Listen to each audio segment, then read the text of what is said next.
अच्छा क्वेश्चन है, आप लोग इसे चेक कीजिए। बहुत ही प्यारा सा और बहुत ही सिंपल सा, बस डरावना है। ये क्वेश्चन उन लोगों के लिए भय पैदा करेगा जिन बच्चों ने अच्छे से तैयारी नहीं कर रखी, जिन बच्चों का कॉन्फिडेंस लूज है, जो अभी तक कॉन्फिडेंटेड नहीं है कि रीनीट में सिलेक्शन हो जाएगा।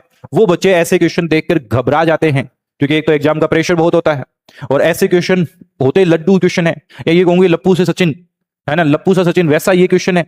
बिल्कुल इजी सा क्वेश्चन है ये, एक बार करके सोचें इसे।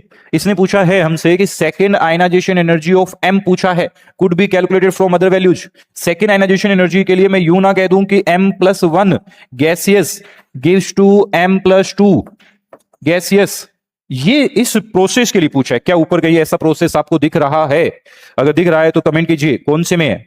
ऐसा तो किसी में भी नहीं दिख रहा, ऊपर किसी में भी नहीं दिख रहा। तो इससे आप लोगों को एक केमिकल इक्विलिब्रियम में भी ऐसे कुछ क्वेश्चन करवाए जाते हैं, वहां से इसे रिलेट करते हुए इसे इतना पहचानो कि ये मुझे इस साइड चाहिए, मतलब प्रोडक्ट की साइड चाहिए, और ये यहां प्रोडक्ट की साइड दिया हुआ है।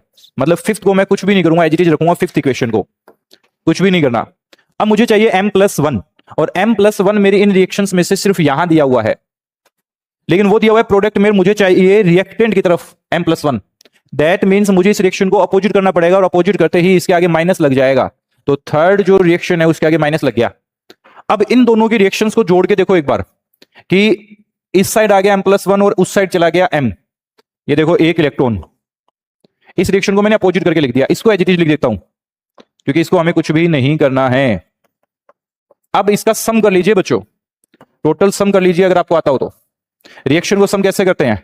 प्रोडक्ट रिएक्टेंट प्रोडक्ट, एक इलेक्ट्रॉन रिएक्टेंट में, दो इलेक्ट्रॉन प्रोडक्ट में, एक इलेक्ट्रॉन प्रोडक्ट में बच जाएगा। तो बच गया पीछे क्या इस रिएक्शन में, वो गौर फरमा लीजिए, जरा देख लीजिए।